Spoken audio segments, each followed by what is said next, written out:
نصلي ونسلم على رسوله الكريم. أما بعد، فأعوذ بالله من الشيطان الرجيم. بسم الله الرحمن الرحيم. تلك الرسل فضلنا بعضهم على بعض منهم من كلم الله ورفع بعضهم درجات.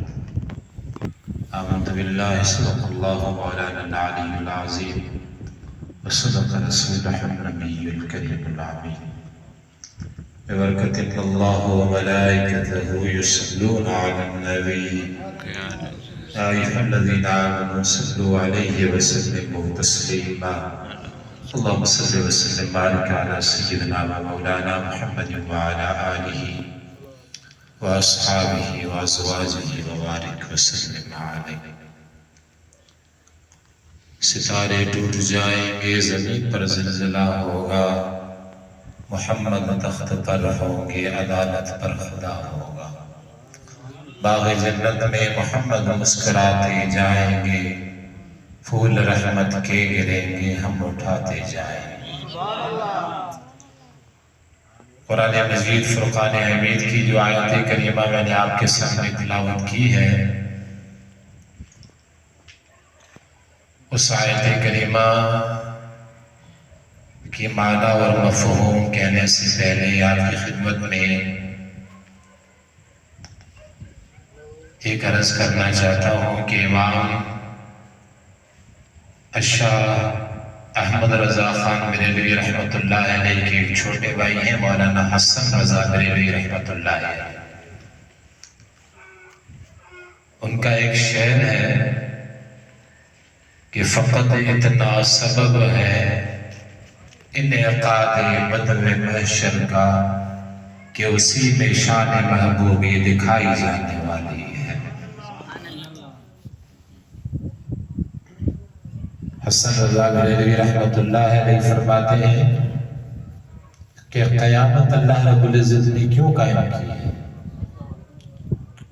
اگر اللہ رب العزت کسی گناہگار بندے کو یہاں سزا دے تو اللہ تعالیٰ قدرت رکھتا ہے اسے سزا دینے پر. اللہ تعالیٰ کسی بھی بندے کو اس کی غلطیوں کی یہاں سزا دینا چاہے تو اسے اللہ رب العزت قدرت رکھتا ہے سزا دینے پر.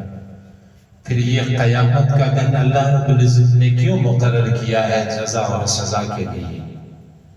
وہاں پر ایک ایمان افروز نقطہ مولانا حسن رضا بریلوی رحمۃ اللہ علیہ فرماتے ہیں کہ فقط اتنا سبب ہے انعقاد بزم محشر کا کہ بزم محشر آخرت والا دن صرف اسی لیے مقرر کیا گیا ہے کہ مشرق سے بھی بندے آئیں گے، مغرب سے بھی آئیں گے، شمال سے بھی آئیں گے، جنوب سے بھی آئیں گے.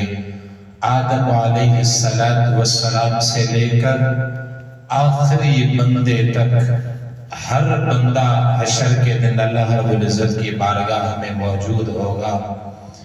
مولانا حسن رضا بریلوی رحمۃ اللہ علیہ فرماتے ہیں کہ جب سب بندے وہاں پر پوری کائنات کے جمع ہوں گے، وہاں پر اللہ رب العزت اگر پوری دنیا کو شان دکھائے گا تو آمنہ کے لال محمد الرسول اللہ کی شان دکھائے گا کہ اسی میں شان محبوبی دکھائی جانے والی ہے. قیامت کا دن اللہ رب العزت نے اسی لیے قائم کیا ہے کہ وہاں پر مشرق سے مغرب سے آدم سے لے کر پوری کائنات کے بندے ہوں گے. وہاں پر طٰہٰ کا تاج ہوگا تو آمنہ کے لال کے سر مبارک پر ہوگا. لیل واللیل کی زلفیں ہوں گی تو آمنہ کے لال صلی اللہ علیہ وسلم کی ذات کریمہ کی ہوں گی. وہاں پر اللہ رب العزت کے جلال کے سامنے کوئی بھی بات نہیں کر سکے گا. اگر وہاں پر اللہ رب العزت کے جلال کے سامنے کوئی بات کرے گا تو وہ ہمارے آپ کے نبی محمد الرسول اللہ بات فرمائیں گے. مشکات شریف کی حدیث سے مبارکہ ہے، حضور صلی اللہ تعالی علیہ وسلم فرماتے ہیں کہ جب آخرت کا دن ہوگا، ساری دنیا کے بندے حضرت آدم علیہ السلام کی بارگاہ میں جائیں گے. حضرت آدم علیہ السلام سے عرض کریں گے کہ آدم اللہ رب العزت آپ کی سنے گا، آپ کہیں اللہ رب العزت سے کہ ہماری بخشش فرما دے. آدم علیہ السلام فرمائیں گے اذهبوا الی غیری، کسی اور کے پاس جاؤ. بندے وہ حضرت موسیٰ کلیم اللہ کے پاس آئیں گے، وہ بھی فرمائیں گے اذهبوا الی غیری، کسی اور کے پاس جاؤ. وہ بندے حضرت عیسیٰ علیہ السلام کے پاس آئیں گے، وہ بھی فرمائیں گے کہ اذهبوا الی غیری، کسی اور کے پاس جاؤ. وہ جب سب نبیوں سے ہو کر آخر میں آئیں گے تو خاتم الانبیاء محمد الرسول اللہ صلی اللہ علیہ وسلم کی ذات کریمہ کی بارگاہ میں وہاں پر پہنچ کر حضور صلی اللہ تعالی علیہ وسلم کی ذات کریمہ اللہ رب العزت کی بارگاہ میں سر بسجود ہوگی. وہاں پر پوری کائنات آئے گی، بندے آئیں گے کہ اللہ کے محبوب ہماری دستگیری فرمائیے، ہماری مدد فرمائیں. حضور صلی اللہ علیہ وسلم فرماتے ہیں کہ میں وہاں پر اللہ رب العزت کی بارگاہ میں سجدہ کروں گا. رب العالمین کی طرف سے آواز آئے گا ارفع راسک سل تعط یا محمد صلی اللہ علیہ وسلم، میرے محبوب اپنا سر مبارک اوپر اٹھائیے. آج کے دن جو آپ مجھ رب العزت سے میں مانگیں گے میں اللہ رب العزت ہر چیز آپ کو عطا فرماتا جاؤں. وہاں پر اللہ رب العزت کے جلال کے سامنے اگر کوئی بات کرے گا تو حضور صلی اللہ علیہ وسلم کی ذات کریمہ ہوگی. تو میرے بھائی وہاں پر کیا ہوگا، کیا بات حضور صلی اللہ علیہ وسلم فرمائیں گے؟ کبھی آپ نے سوچا ہے کہ حضور صلی اللہ تعالی علیہ وسلم کو اپنی گناہگار امت ہمیشہ کتنی یاد ہوا کرتی تھی؟ حضور صلی اللہ علیہ وسلم کی جب ولادت ہوئی، حضرت صفیہ رضی اللہ تعالی عنہ فرماتی ہے، جو حضرت عبد الرحمن بن عوف کی والدہ ہیں، وہ فرماتی ہے کہ جب حضور صلی اللہ علیہ وسلم کی ولادت ہوئی، جیسے ہی آپ حضرت آمنہ رضی اللہ تعالی عنہ اپنے والدہ کے پیٹ مبارک سے باہر آئے، حضور صلی اللہ علیہ وسلم نے سجدہ فرمایا. سجدہ فرمانے کے ساتھ حضور صلی اللہ علیہ وسلم کے لبوں پر اگر پہلے لفظ تھے تو امتی امتی کے لفظ حضور کے لبوں مبارک. وہاں حضور صلی اللہ علیہ وسلم نے امت کو یاد فرمایا. نبوت کا کوئی بھی مقام ہو، آپ نے 15 شوال المعظم کی رات بھی جا کر قبرستان میں عبادت فرمائی. مشکات شریف کی حدیث گواہ ہے، مدارج النبوت بھی گواہ ہے. علامہ عبدالحق محدث دہلوی رحمۃ اللہ علیہ نے بھی حدیث سے روایت فرمائی ہے. وہاں پر بھی حضور صلی اللہ تعالی علیہ وسلم نے اگر دعا فرمائی ہے تو اپنے گناہگار امت کے لیے حضور نے دعا فرمائی. جیسے اردو والے ایک شاعر نے فرمایا ہے کہ ہم تو غفلت میں رہے اور رات بھر سوتے رہے، بخشش امت کی خاطر مصطفیٰ روتے رہے. ہم اور آپ تو غفلت میں رات گزار دیتے ہیں، ہم اور آپ تو موبائلوں پر رات گزارتے ہیں، پر حضور صلی اللہ علیہ وسلم کی اگر راتیں گزارا ہوتی تھی تو اپنے گناہگار امت کی بخشش کے لیے حضور کی دعائیں مانگ کر راتیں گزارا ہوا. جب سب حضور صلی اللہ علیہ وسلم کی بارگاہ میں آئیں گے، رب العالمین فرمائے گا ارفع راسک سل تعط، اے محبوب اپنا سر مبارک اوپر اٹھائیے. آج جو آپ مانگیں گے میں اللہ رب العزت آپ کو ہر چیز عطا فرماؤں گا. اللہ رب العزت نے حبیب صلی اللہ علیہ وسلم کو قرآن مجید کی وضحا سورت میں فرمایا وَلَسَوْفَ يُعْطِيكَ رَبُّكَ فَتَرْضَىٰ، اے میرے محبوب میں آپ کو اتنا دوں گا اتنا دوں گا اتنا دوں گا کہ آپ راضی ہو جائیں گے. حضرت علی رضی اللہ تعالی عنہ فرماتے ہیں میں نے حضور صلی اللہ علیہ وسلم کی خدمت میں عرض کی، یا رسول اللہ صلی اللہ علیہ وسلم، اللہ رب العزت نے آپ کو کھلی چھوٹ عطا فرمائی ہے کہ آپ کو اتنا دوں گا کہ آپ راضی ہو جائیں گے، مجھے بتائیے محبوب آپ کب راضی ہوں گے؟ حضور صلی اللہ علیہ وسلم فرماتے ہیں جب تک میرا امتی جہنم میں ہوگا میں حبیب اللہ رب العزت سے راضی نہیں ہوں گا، سب کو جنت الفردوس عطا فرما کر میں پھر راضی ہونے والا ہوں۔ تو میرے بھائی، اتنے اللہ کے محبوب صلی اللہ علیہ وسلم ہم اور آپ کے لیے، گناہگار امت کے لیے ہم خار ہوا کرتے تھے۔ جو آیت کریمہ میں نے آپ کے سامنے تلاوت کی، تِلْكَ الرُّسُلُ فَضَّلْنَا بَعْضَهُمْ عَلَىٰ بَعْضٍ مِّنْهُم مَّن كَلَّمَ اللَّهُ وَرَفَعَ بَعْضَهُمْ دَرَجَاتٍ۔ تیسرے سپارے کی پہلی آیت کریمہ ہے۔ اللہ رب العزت فرماتے ہیں کہ یہ رسولوں کی جماعت ہے، آدم علیہ السلام سے لے کر خاتم الانبیاء حضرت محبوب محمد مصطفیٰ صلی اللہ علیہ وسلم کی ذات کریمہ تک یہ رسولوں کی جماعت ہے۔ پر فضلنا بعضهم علی بعض، میں نے ایک کو دوسرے کے اوپر فضیلت عطا فرمائی ہے۔ پھر اللہ رب العزت آگے خود ارشاد فرماتا ہے منہم من کلم اللہ، ان میں ایک ایسے بھی ہیں جس سے میں نے کلام کیا ہے، ورفع بعضهم درجات، اور کوئی ایسا بھی ہے جس کو میں نے اس سے بھی زیادہ درجہ عطا فرمایا ہے۔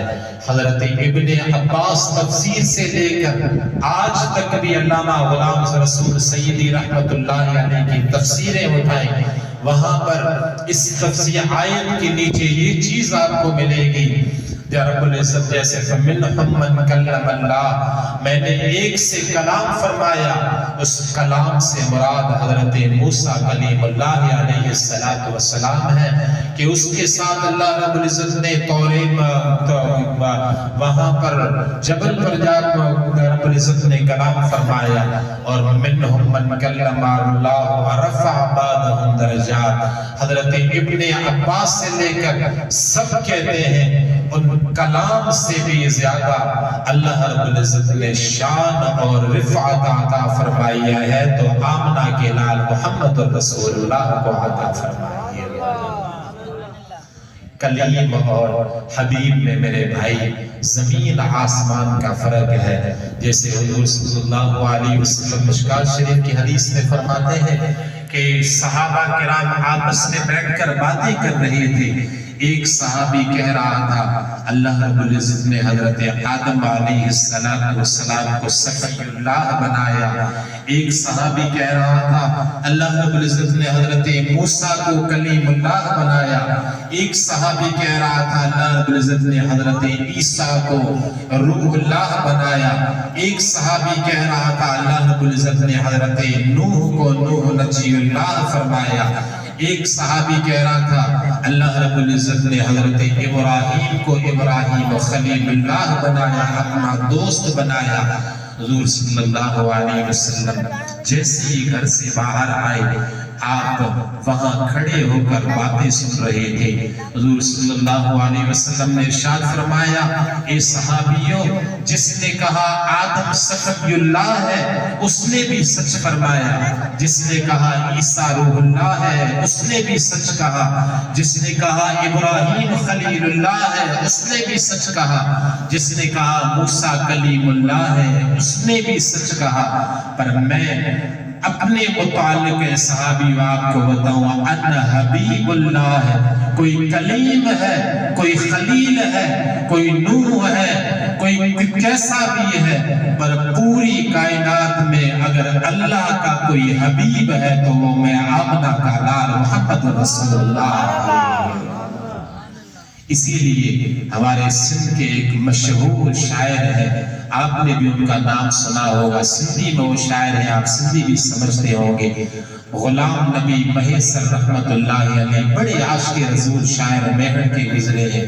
ان کی ایک مشہور مصرع ہے نعت کا، نعت تو وہ معراج کے موضوع پر ہے، پر اسی حدیث کی شرح غلام نبی مہیسر رحمت اللہ علیہ فرماتے ہیں کہ کلیم تھیو کو حبیب الکلیم تھیو کو خلیل لیکن ہڑئی حبیب نہ تھیندا، نصیب تھیا تا محمد جائیے بیجا نصیب نہ تھیندا۔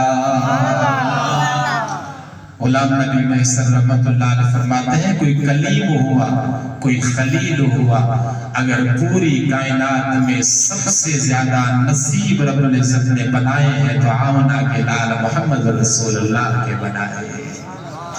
کلیم تھیوں کو خلیل لیکن ہڑئی حبیب نہ تھیندا، نصیب تھیا تا محمد جائیے بیجا نصیب نہ تھیندا، ہوتے لنترانی نجو، موسیٰ کلیم اللہ کی بات کر رہے ہیں، ہوتے لنترانی نجو مولا میں زبان ہوتے جلد پہنچن مجھے محمد جو شان کتھے ملک مدنی جولا کتھے لا مکان ہوتے جلد پہنچن مجھے محمد جو شان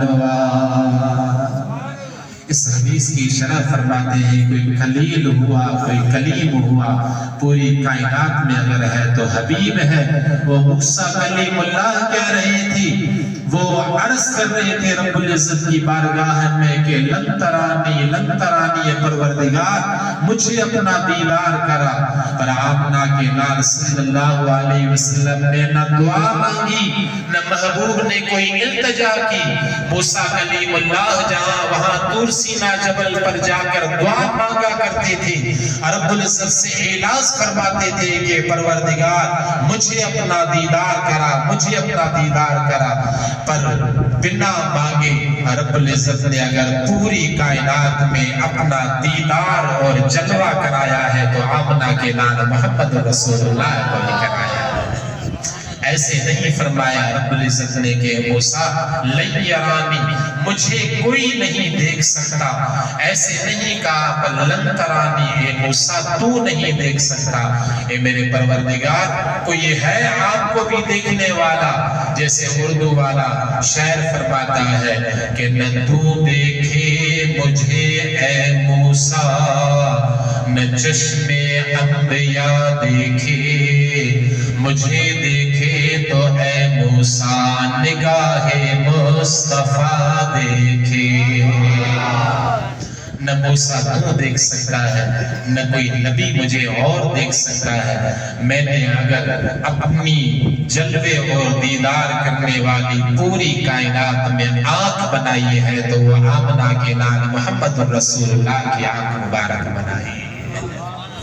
موسیٰ کلیم اللہ کو رب العزت نے فرمایا ہے موسیٰ وہاں پر میں تجلی کا فلما تجلی ربہ جعلہ خرہ وسائقہ، وہ موسیٰ کلیم اللہ کو رب العزت نے فرمایا میں سامنے جبل پر تجلی کرتا ہوں، وہاں پر آپ اپنی آنکھیں اٹھائیں۔ موسیٰ کلیم اللہ نے آنکھیں اٹھائی، جب تجلی دیکھی موسیٰ کلیم اللہ نے 40 راتیں اور 40 دن موسیٰ کلیم اللہ طور سینہ جبل پر بے ہوش پڑے تھے، 40 دنوں کے بعد ہوش آیا، پر قربان جائیں آمنہ کے لال صلی اللہ علیہ وسلم کی نظر مبارک پر جب محبوب نے اپنے رب العزت کو دیکھا، حبیب نے نہ آنکھیں بند کی ہیں نہ پلکوں کو جھپکایا ہے، ایسے ہی سامنے میرے محبوب نے اللہ رب العزت کا بنا دیدار فرمایا۔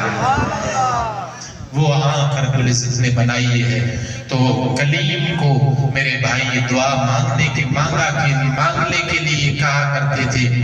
ویسے اور بھی دعائیں ہیں، موسیٰ کلیم اللہ فرماتے ہیں رب اشرح لی صدری ویسر لی وعمری واحلل عقدۃ من لسانی یفقہوا قولی، پروردگار میرے سینوں کو کشادگی عطا فرما کہ میں لوگوں کو بات سمجھا سکوں۔ موسیٰ کلیم اللہ نے دعا فرمائی، پر رب العزت کے حبیب کے جب ٹائم آیا رب فرماتا ہے الم نشرح لک صدرک، اے میرے محبوب تو دعا تو نے اپنے شرح صدر کے لیے مانگی نہیں ہے، میں نے تیرے شرح صدر کو اتنا وسیع بنایا ہے، آدم سے لے کر قیامت کے آخری بندے تک جو کچھ پہلے ہوا ہے، جو قیامت تک ہونے والا ہے، ہر چیز کا علم میں رب العزت تو حبیب کو عطا فرما دیا۔ رب العزت نے حبیب کو سارا علم مبارک عطا فرمایا ہے۔ مشکات شریف دی ہے جو ایک حدیث مبارکہ ہے، حضور صلی اللہ علیہ وسلم کے ہاتھ مبارک میں سجے ہاتھ میں ایک دفتر تھا، صحابہ کے درمیان آپ آ رہے تھے، کھبے ہاتھ میں بھی دفتر تھا۔ صحابہ پوچھتے ہیں یا رسول اللہ یہ آپ کس دائیں ہاتھ میں کس چیز کا دفتر ہے، بائیں ہاتھ میں کس چیز کا دفتر ہے؟ حضور صلی اللہ علیہ وسلم فرماتے ہیں اس دفتر میں جو میرے دائیں ہاتھ میں ہے، قیامت میں آخری جنت میں جو شخص داخل ہوگا اس کے نام اور اس کے والد کے نام کے ساتھ کا علم بھی اللہ رب العزت نے مجھے اس دفتر میں عطا فرما دیا ہوگا۔ یہ بائیں ہاتھ والے دفتر میں، ہاتھ والے دفتر میں، یہ جو جہنم میں آخری شخص داخل ہوگا اس کا نام اور اس کے والد کا نام بھی اللہ رب العزت نے مجھے بائیں ہاتھ کے دفتر میں عطا فرمایا ہے۔ تو میرے بھائی، جیسے بھائی نے آپ کے سامنے کہا حضور صلی اللہ علیہ وسلم کی کسی بھی صفت کا بیان کریں، راتیں ختم ہو سکتی ہیں، دن ختم ہو سکتے ہیں، صدیاں بیت سکتی ہیں، پر آمنہ لے کے لال کا شان کم نہیں ہو سکتا۔ کیوں؟ کہ اس شان کو آپ نے نہیں بڑھایا، کسی مولوی نے نہیں بڑھایا، کسی محدث نے نہیں بڑھایا۔ رب العزت فرمایا ہے وَرَفَعْنَا لَكَ ذِكْرَكَ، میرے محبوب تیری شان اور رفعت کو اگر بڑھانے والا ہے تو میں خود رب العزت تیری شان اور رفعت کو بڑھانے والا۔ جس کی شان کو اللہ رب العزت بڑھائے اسے کوئی کم نہیں کر سکتا۔ دنیا کا ایک دستور ہے، ہم اور آپ زندگی گزارتے ہیں، ہماری باتیں بعد میں ہوتی ہیں۔ مرحوم محمد عثمان بھی زندگی گزار گئے ہیں، پر بعد میں باتیں ہوتی ہیں۔ اچھے آدمی تھے، بھلے تھے، نماز سے محبت کرتے تھے، ہمیشہ نماز کی پابندی کیا کرتے تھے، یہ بعد میں باتیں ہوتی ہیں۔ پر آدم سے لے کر پوری کائنات کا بندہ پہلے آتا ہے، اس کی صفتیں بعد میں ہوتی ہیں۔ پر آمنہ کے لال صلی اللہ علیہ وسلم کی واحد ذات کریمہ ہے، حبیب ابھی آئے نہیں تھے زمین اور آسمانوں میں، پہلے ہی چرچا اللہ رب العزت نے حبیب کا فرما دیا ہوا۔ حضرت عیسیٰ بھی اپنی قوم کو بشارت دیتے ہیں وَمُبَشِّرًا بِرَسُولٍ يَأْتِي مِن بَعْدِ اسْمُهُ احمد۔ میں عیسیٰ، قرآن مجید ہے، سورۃ صف ہے، 28واں سپارہ ہے۔ حضرت عیسیٰ اپنے قوم کو اکٹھے کر کے کہتے ہیں میرے بعد آپ کو میں بشارت دیتا ہوں اے قوم والو، ایک رسول آنے والے ہیں جن کا آسمانوں میں نام اللہ رب العزت نے احمد رکھا ہے، زمین پر اسے محمد کر کر پوری کائنات کی طرف روانہ فرما دینا ہے۔ تو اس حبیب کی آمد کی بھی ذکر کچھ دہاڑوں کے بعد انشاءاللہ العزیز ربیع الاول شریف بھی آنے والا ہے۔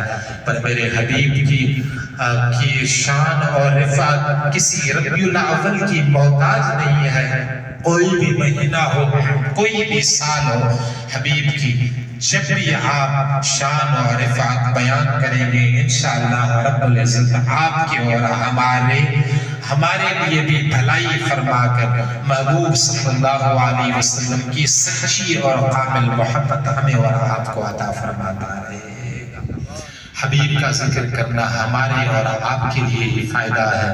حضور صلی اللہ علیہ وسلم کا ذکر کریں گے، اللہ رب العزت کی وحدانیت بیان کریں گے تو انشاءاللہ العزیز اس سے حضور کے ساتھ ہمارا تعلق بھی بڑھے گا، محبت بھی حضور کے ساتھ بڑھے گی، اور اللہ رب العزت کی بھی وحدانیت ہمارے اور آپ کے درمیان ہوگی۔